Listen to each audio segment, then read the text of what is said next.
Well, hello everyone, it's Rand here, and today we're going to talk about the greatest, most awesome, most badass INFJs who ever lived, and namely the top three. The top three. I mean, there's hardly any INFJ that gets better than this.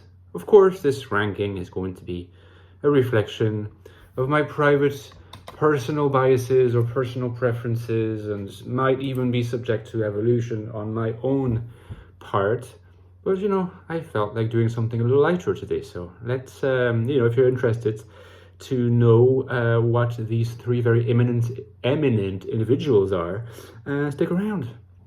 Speaking of INFJs, you know that I have written a book on the type, the Ecstatic Soul, which is the reference book if you want a deep investigation, not just something shallow or pop, something for thinkers. This is the book that you get, and you can get it at the links below.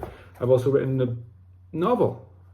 And the rumor about this novel that's spread everywhere is that the main character is an INFJ. So exploration of an INFJ from a fictional point of view supports the channel. So thank you for your support. There's also my Patreon page here that you can support. Helps me greatly. Thank you very much. Okay, so who are these three impossibly awesome INFJs that are off the chart awesome? In no particular order, because they're so awesome, there's no comparing them, all right? We'll start with a Western dude, a man called Plato. And there's going to be some people who are like, oh, Plato. Why does it have to be Plato? People don't believe in platonic love, or at least some people don't believe in platonic love. Some people don't like the politics of Plato. They think it sort of smells a little bit like communism or an early form of communism. They think that the concept of the philosopher king smells a bit like what will eventually be a blueprint for enlightened despotism. There's also people who think that his system of the ideas, right, is the prototype for a universalism of abstractions that separates us from the immediacy of physical presence. For example, the Romantics. There are some people who think that the opposition he made between the world of these ideal forms, perfect forms, and its opposition to what's here on earth, which is namely the pale and corrupt copies, is really what allowed Christianity to articulate itself, including via Augustine. So, there's a lot of critics, but what have I just revealed by, naming these gripes? And I could have also talked about the influence he had on his pupil Aristotle, who in turn had an immense influence on science for the following, 1800 years. Well, what is clearly transpiring here is that Plato had an unbelievably massive influence, and there's arguably no more influential INFJ philosopher and no more influential INFJ in the history of the Western civilization, if you want to call it a civilization, the Western world. Right? There's a philosopher who said famously that the history of philosophy is basically, or the history of thought, you could possibly argue, is a series of footnotes to Plato. So Plato in the top three, undeniably. Now, there's a dude, he came more from like the East, and he was, he didn't know Plato personally, he didn't live quite at the same time. But he had some pretty cool ideas that were very influential on the East. But they were also very influential. They are influential to this day, just like Plato, but not just in the East, worldwide. There's a lot of people who find a lot of attraction in Buddhism. And Buddhism is attractive to people. And we might, for some of us, be skeptical of some Western articulations, think that they disfigure the philosophy to some extent. There's others who celebrate the fact that, Buddhism and Buddhist philosophy, the Buddhist mentality is spreading, and of course it's coming in different incarnations. And, at the center of all this, we have the Buddha. And he's an INFJ, and he's impossibly awesome too. You couldn't really place him above Plato or below Plato. But he is, for India, what Plato is for the West, right? And Of course, if they had an argument, they would have had serious arguments. They would have had serious disagreements. The Buddha would have said, listen, my dear Plato, you should stop wrestling. You should stop being so focused on contemplating these ideal forms. In fact, it's all impermanent. You have this veil over your eyes, although that might sound a bit Hindu, but there is something there that is actually making you think that there is permanence, that there is essence, that there is identity, but in fact, it's all impermanent. And your sense of self that you think can be maximally developed and perfected by being aligned with this cosmic order. Well, you have to perform an update here, don't you? Since there is no cosmic order. All right? So focus on, this awareness of impermanence in order to avoid suffering, and the whole philosophy that is born from that, very complex, lots of different branches, very subtle arguments, very profound texts that are not claiming to be particularly philosophical, but nevertheless have strong philosophical import. Obviously everything that comes with meditation, mindfulness, all these have been permeated with Buddhist influences. And they're so popular today, and who knows where that will go in the future. But, in all this, we have to give it to the Buddha to have come up with something here that is super mega awesome. So we have to count the Buddha in as well. Number 2, INFJ number 2.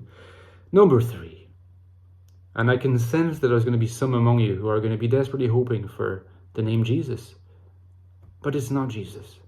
It's not Jesus because, I've been talking to a lot of my viewers and a lot of colleagues, a lot of friends, and I've come to the conclusion that there is just too much disagreement about what Jesus' type was. Some people think he can't even be typed because he's fully man and fully God. Of course, if you're an Aryan Christian, or if you're a Unitarian Christian, you might not be bothered by these issues, but the vast majority of Christians do think that Jesus is fully man and fully God, and they think that insofar as he's fully man and fully God, it doesn't really make a lot of sense to try to type him. But of course we could always argue, well, let's type in Jesus insofar as he appears as a man to human beings, and IN often comes up, INFP, INFJ, but also ENFJ and possibly other types. It's just too complicated. I don't think that we INFJs can safely claim Jesus in the same way that we can probably safely claim Plato and we can safely claim the Buddha. But there's another figure that we can safely claim, I think. And it's also a figure that's very important in the history of religion, and it is Muhammad the Prophet. Okay. At some point, there was Judaism and then there was Christianity, which was considered a heresy of Judaism, and Jews were like, just heresy, let's persecute them, blah, blah, blah, blah, blah. And now it's like, look, Christians, more than 2 billion Christians, and Christians have, if you look at the year we're in, if we look at just all the monuments around the world, if we look at, the permeated ideas, it's undeniable. Christianity has been very dominant religion in the history of the last 2 millennia or so. And Judaism, is it just a heresy of Judaism? Maybe not. But there was also a religion that was born a little bit later on that was considered a heresy of Christianity, and that's Islam. Well, look where it is now, right? Nobody now would seriously think, Islam, this heresy of Christianity. It's very clear that Islam is its own religion. The number of its adherents, believers, will in fact, are projected to exceed those of Christianity by 2050 or 2060.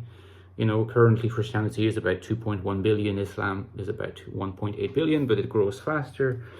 And there's this idea that if you look at the Quran, Muhammad experienced that's his own miracle. He's human, but he still has miracles associated with him. And the account of that is very, very interesting. The Quran is the most important, that's the central miracle for Muhammad.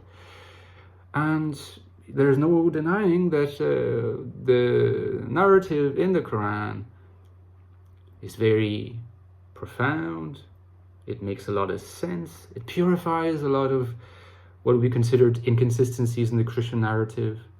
It aims towards something more immediate, more pure, more uncontaminated, at least from their perspective. And Muhammad was a religious leader, but he was also a leader tout court. He was a man who married an older woman. He was a man who was in love with her. He had children with her. He has a very humble side of him. His life prior to his experience is very interesting. Obviously, the life afterwards. I don't know what, maybe God is doing this to me, but excuse me. Very interesting life, very, very immensely influential figure. To this day, an extremely important figure for Muslims. Christians often mistake, the view that Muslims have for for Muhammad is the view that Christians have for Jesus. Of course, it's a different view because Muhammad is only human, and it's a quintessential part of Muslims' relationship to the Prophet that he was human. But for a human, he did a lot of things. And by all accounts, he was an INFJ. So he has to belong to this wonderfully influential and awesome triptych. A bit male-dominated, I have to admit, but if these are the facts as far as I'm concerned, these are the facts. So we have Plato in Greece, the Buddha in India, and Muhammad in the Middle East. And these are my top 3 most awesome INFJs who ever lived. What are yours? Let me know in the comments, and let's continue the conversation. All right, take care, guys. Bye-bye.